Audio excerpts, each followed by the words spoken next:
ఖమ్మంలో బీసీ బంద్ కు సంబంధించి మరింత సమాచారం మా ప్రతినిధి రవి అందిస్తారు.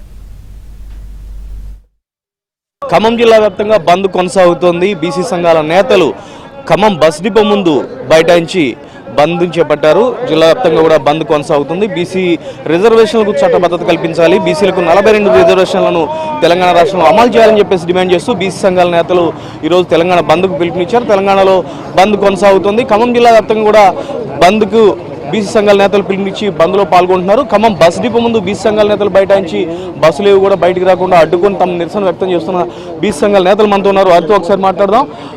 బీసీ సంఘాలకు చట్టబద్ధత కల్పించాలంటే తక్షణమే ప్రభుత్వాలు చేపట్టాల్సిన చర్యలేంటి?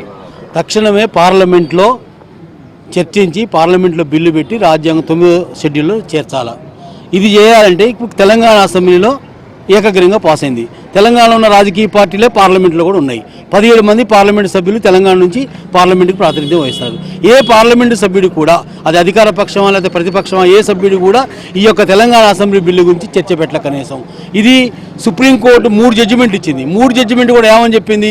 50% మించి రిజర్వేషన్ ఇవ్వకూడదు, రాజ్యాంగంలో ఉన్నవి మౌలికంగా ఉన్నది. 50% కన్నా ఎక్కువ ఇవ్వాలంటే మీరు చట్టం తీసుకొని రాండి అని చెప్పింది. చట్టం చేసుకోవడానికి ప్రయత్నం చేయకుండా ఈ బీసీ ప్రజల్ని కేంద్ర రాష్ట్ర ప్రభుత్వాలు మోసం చేస్తున్నాయి. అది ఎట్లా పరిష్కారం కావాలంటే ఉద్యమాల ద్వారా మాత్రం పరిష్కారం కావాలా. ఇవాళ మీ ద్వారా తెలంగాణ రాష్ట్ర ప్రజలకి, బీసీ ప్రజానీకానికి మనం తెలంగాణ తరాల ఉద్యమం చేసి ఆ తరాల ముందుకు పోతేనే ఈ యొక్క బిల్లు తెస్తారు, 9వ షెడ్యూల్ చేస్తారు.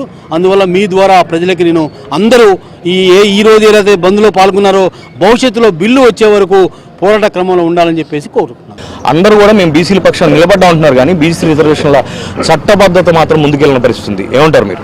అదే బీసీలు కానీ ఇక్కడ ఉన్న ప్రజలు కానీ తెలుసుకుంటారు. ఎవరు చిత్తశుద్ధితో పనిచేస్తూ ఉన్నారు, ఎవరు వాళ్ళ మేనిఫెస్టోలో పెట్టి వారు పరిపాలనకు వచ్చాక ఇది ఎట్లా ప్రారంభించారు, దీన్ని ఎవరు అడ్డుకుంటున్నారు అనేది ఇక్కడున్న అన్ని బీసీ సంఘాలకు కానీ, అన్ని బీసీ ప్రజలకు కానీ, అన్ని వర్గాల ప్రజలకు కూడా ఇది అర్థమవుతూ ఉంది. ఇక్కడేమో శాసనసభలో ఏకగ్రీవ తీర్మానానికి మద్దతు ఇస్తారు, అదేవిధంగా ఈరోజు జరిగే అఖిలపక్ష బంద్కి మద్దతు ఇస్తారు. కానీ కేంద్రంలో ఉన్న బీజేపీ ప్రభుత్వాన్ని మాత్రం ఒప్పించలేకపోతున్నది ఇక్కడ ఉన్న బీజేపీ పార్టీ అని చెప్పేసి అందరికీ అర్థమవుతూ ఉంది.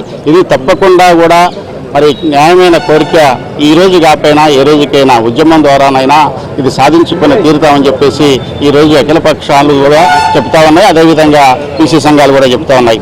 ఇలాంటి పరిస్థితుల్లో ఈరోజు ఒకరోజు లేట్ అయినా కావచ్చు, కానీ ఒక చట్టసభల ద్వారానే రావాలన్నా కూడా మరి ప్రజా ఒత్తిడి, ప్రజల ఒత్తిడి, బీసీ సంఘాల ఒత్తిడి, అన్ని వర్గాల ప్రజల ఒత్తిడితోటి, అన్ని రాజకీయ పార్టీల ఒత్తిడితో ఇది తప్పకుండా సాధిస్తారని చెప్పేసి నేను భావిస్తా ఉన్నాను. బీసీలకు 42 రిజర్వేషన్ల అమలుకు సంబంధించి చట్టబద్ధత కల్పించాలని చెప్పేసి డిమాండ్ చేస్తున్న పరిస్థితి ఖమ్మం జిల్లా వ్యాప్తంగా ఉంది. బీసీ సంఘాల నాయకులు ఆందోళనలో స్వచ్ఛందంగా పాల్గొంటున్నారు. అన్ని రాజకీయ పక్షాలకు సంబంధించిన నేతలు, ప్రజా సంఘాలకు సంబంధించిన నేతలు కూడా ఈ బంద్లో ఆందోళన కార్యక్రమాల్లో పాల్గొంటున్నారు. జిల్లా వ్యాప్తంగా కూడా బంద్ కొనసాగుతుంది. ఇది ఖమ్మంలో ఉన్న పరిస్థితి. అవుతు స్టూడియో.